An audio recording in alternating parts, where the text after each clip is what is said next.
Hi, I'm Mr. Mojo, and I'm going to be your tour guide today. I built the Purple Palace for you, your friends, and all the people that get to ride it every year here at Burning Man. I'm going to walk you through step by step, in as many things as I can, to show you how to maintain it, what everything is, and how to drive it. Hopefully this video helps you so you don't have to call me every time you have a question. Thanks for watching. I hope you enjoy. Cut. So one of the things that you need for the Purple Palace is a big truck. In past years, we've even used 2 trucks, as you see here. This is James. He's a great guy. Together, we both own the same exact model and year box truck, by coincidence, really. But you're going to need it for the water tank, water pumps, tools. You're probably going to want a fridge and freezer for extra ice, beverages, camp stuff. You're going to want a lot of hoses, air compressor, speakers, amplifiers. You're going to want lots of chairs, things like that. Of course, bicycles, if you don't leave them on the bus, you're going to need more space for that. I could not do and could never have done this with a pickup truck and a trailer. I've tried it, didn't work so well. These box trucks are $6 grand. I highly recommend getting one of these. Okay. The batteries for the Pop Pallets are they're 8D batteries, 8D. And the 8D batteries, this battery was bought at Sam's Wholesale Club in Reno, Nevada. It's unknown to me whether or not they still sell them. The other battery I bought also in Reno at a commercial Napa. There's a lot of Napa auto parts stores. There's only one commercial. It's made for big trucks. These batteries are heavy as heck. You gotta wear gloves for every single thing you do on the Palace except putting nuts on bolts. There's a lot of sharp edges. Handles look like this. They're very heavy. I would walk fast.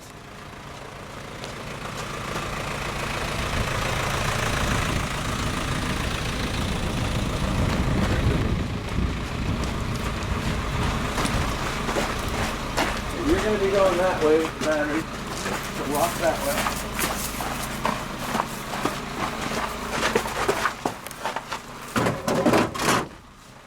They just go into the tray. You pull the tray out of the bin like that. You get all the wires back in the back, and then you drop the batteries. So all 4 terminals are in the middle, and your disconnect switches are in the off position, which they are now. We'll come back to this in a few minutes. Okay. Scorpions have been known to be underneath the Purple Palace at times. They're pretty noticeable. They're biting scorpions, and they won't kill you, but they will make your ankle or whatever part of the body they bite swell up for a few days like a bee sting. So I prefer to sit on a blanket. Helps keep the scorpions away. Wire brush should be on the list. I like to clean the battery terminals prior to putting the batteries on, so you get a real good connection. It's a very high amp motor to start. Also, the battery terminals I like to wire brush so they're clean and they get a good connection too. There's a lot of stories about people replacing a lot of parts in their cars because they don't have good battery connections. It's one of the more important things.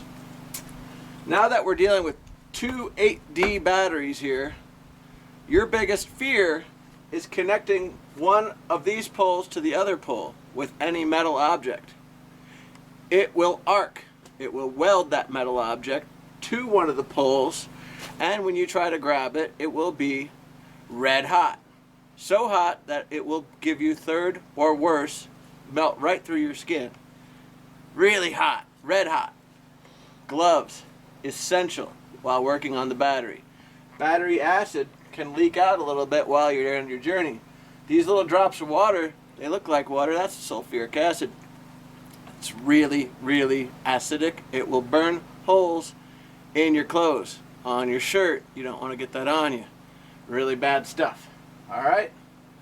So your terminals are all laid out behind the batteries. You see the word positive on this battery, and you see a plus sign on this battery, meaning positive. I'm going to pull my terminals up here, making sure they don't make contact with the terminals on the batteries. Alright, this is a 24 volt system, so you're hooking 2 batteries up to 4 leads in a series.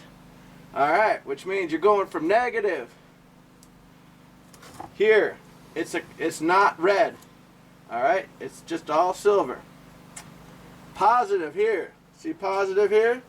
This positive wire goes straight across to here, to this negative terminal.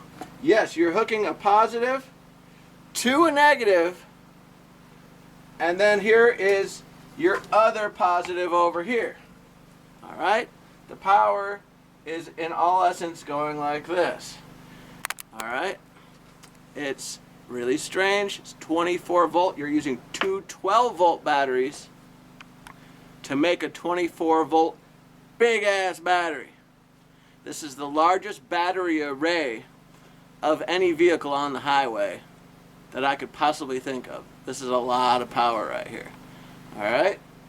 But the thing is, you could drain it really fast with those inverters if that engine gets shut off. It's always charging, it's always running the power to the inverters while the engine is running. That engine gets shut off accidentally or on purpose. Before you shut off the inverters and all the other lights first, these are going to drain so fast it will not start the engine when you want to restart. Alright. So, cleaning battery terminal. See, the wire brush isn't hurting my hands because I got gloves on. This is just all fly dust mostly. This isn't really corrosion.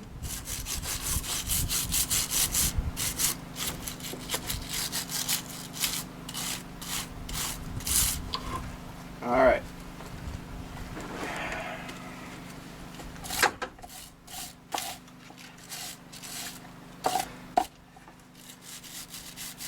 So another really important thing about the batteries is they're all hooked to at least 4 big wires that go to the inverters. The inverters have to be looked at like free electricity. You're not spending any more money on fuel. They're always working as long as the engine's on. And you could pump about 3,000 or 4,000, maybe more watts out of them. They're rated for 5,000 watts peak each, which says 10,000 watts. But in all reality, you're putting around the ply all the time at idle, so the alternator isn't spinning up to full operating speed, which means the inverters can't get as much energy, and also your batteries don't charge as fast. I have found between 3,000 and 5,000 watts are what you can expect to pull. And inverters do not like fluorescent light tubes. Your fluorescent lights should be run off of your generator, if at all possible. There's a deal with the ballasts in fluorescent lights that don't work well with the modified sine wave inverters that are installed on this particular model, Purple Pallets. Serial number 1. Alright, I'm going to hook my positives up first without any negatives. There shouldn't be a spark because there's no negatives. I'm going to push my batteries in because this wire is a little short. This is a circuit breaker right here that goes to one of the inverter wires. Alright? If the circuit breaker pops, that little thing will flip forward. These are fuses. Here's another fuse. 1, 2, 3 fuses all right there for inverters. Alright?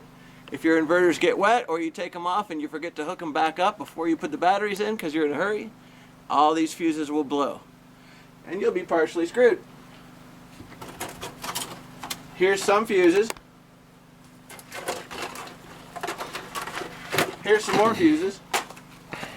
You want to replace them with the same size fuses that are in there. Any smaller and you'll be pulling less power or popping them. Look back there in the back hole. There's 2 more fuses way back there. I think that covers all the fuses. 1, 2, 3, 4, 5 fuses and 1 circuit breaker. Wait, 6 fuses. Here's another one right here. So there's 6 big wires with fuses. All right, these are big, I think they're called AGP fuses. Yeah, AGU fuses. These are 70 amp. That's a big amount of power. All right, that's more than I have for a hot tub at my house, for example. That's only 50 amp, and that uses 8,000 watts. These are big fuses. You have to screw up a lot to get these to pop. And then there's this. So there's 8 wires total coming off of these batteries just to feed the inverters. All right, good information. I'm tapping with wood, not a hammer, not metal. This plastic around this whole terminal can easily break. You don't want a big shock with a hammer. All right. So I'm going to push my batteries in a little bit because that wire is a little short.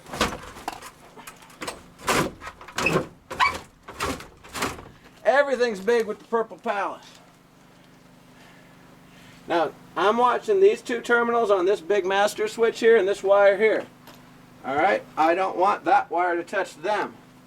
I'm watching everything really carefully. This is not something to do when you have a buzz, you're sleep deprived, taking them in or out. This is a really serious game here. You could really hurt yourself. All right, I got my other positive. And it's tapped on. Now we're going to tighten it. These things over here, these are called tool sets. They're pretty cheap usually. I bought one of them at Costco and the other one at like Harbor Freight Tools. You probably want 2 or 3 different ones because you'll either lose parts of them or one of them will come with something that the other one doesn't. For example, this one comes with Allen keys, metric and standard. This one does not. But this one comes with the Allen keys on little tiny bit heads. This one has those too. This one, obviously looking at it, has a lot more stuff. It's good to have backups though. We're talking like 25 bucks a set, you know. So the gold-plated terminals here, I believe, are metric, and the non-gold-plated ones are standard. So as you see here, this one is standard because it's not gold-plated. It's a 1/2 inch. All right.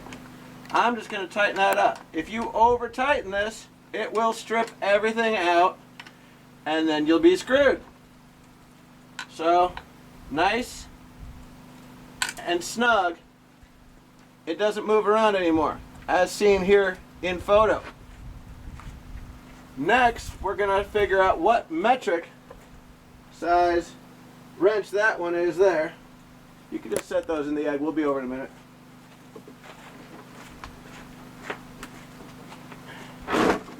Common sizes with metric are 12, 14, 17, and 19. And 10 is the most common by far. Here's a 14. It's the right size. We got a winner. Alright, righty-tighty, lefty-loosey. You have to do it backwards when you're doing the back side here. If this wrench is touching a positive and those negatives are hooked up, and it slips and hits that, it's going to arc. If I'm tightening something like this and I slip over here and hit that terminal, it's going to arc. When something arcs, that wrench turns red hot in like a 1/2 second, and it will burn your skin off your hand. It's good to have a wood prying tool around like that, like this, because if you got a red hot wrench, you can stick the wood underneath it and pop it, and it's not going to get hot so fast. Good things to think about. Alright, now we're going to go into our negatives. We're actually going to complete circuits now. This is where, if there's anything on in the bus, you'll know about it real quick. If there's something shorting on the bus, you'll know about it real quick. So first we're going to give the bus 12 volts, and you're going to hear a spark just like that. I'm feeling this with my gloves on to make sure it's not getting hot. Because immediately if there's a short somewhere, she's going to get warm real quick, and I'm going to yank her off before she gets too hot, hopefully. If you're a pussy and you run away and just let it stay red hot, you're going to burn the whole bus down. Don't be a pussy.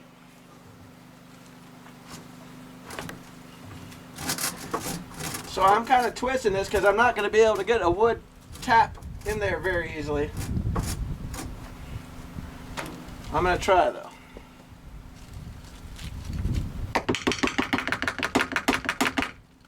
That's about as good as it's going to get there.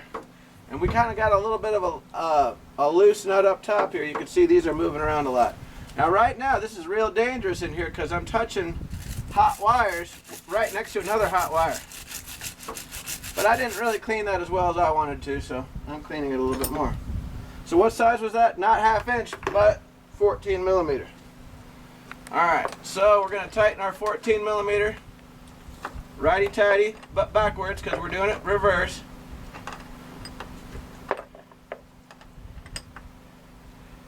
And righty-tighty basically means clockwise. Alright. Now our last connection of the day right here. Big spark. See that fucker? Oh yeah. That's from the inverter capacitors filling up. The inverters have big old capacitors to hit when your base is hitting. So when other things start up, it's that 10,000 watt peak thing we were just talking about. Alright. Clockwise. Don't hit the wrench into any metal things. There's a big hole right here on top. I did that. That right there is from a wrench hitting and arcing. I've learned the hard way. Trying to make sure you don't. Alright. We're just going to tighten that nice and snug just so the terminal doesn't spin around. Tighter doesn't always mean better. Cleaner means better. Any corrosion buildup between 1 and 2 pieces right there, and that will serve as an insulator. You will not get a good connection, but this doesn't need to be so dang tight. Again, if you strip this out, you'll be putting a new bolt through here. A new bolt with new threads. Alright, probably a washer or two too. Now that the Pallets batteries are fully hooked up, I'm going to check for the wires back behind the battery, so when I do shove these in there, I know that I'm not crimping any wires, making them like a hose that cuts the water off. You don't want any power wires like that either, because then you got friction, and then you might wear off the insulator, and then you got a short. This is a lot of energy, as I said before, and this is a lot of energy that could go really wrong if you don't do this correctly. But I just showed you every little aspect that I know of in this wonderful little battery compartment.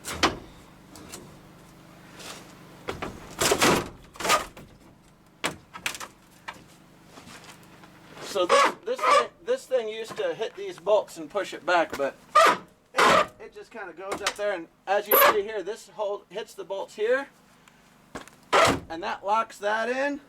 And then when you lock this door down, it locks this in and it holds the whole system together. Do not drive the Purple Palace with this door unlocked. That means people, children, can walk up, open this up, and shock the hell out of themselves. Bad news.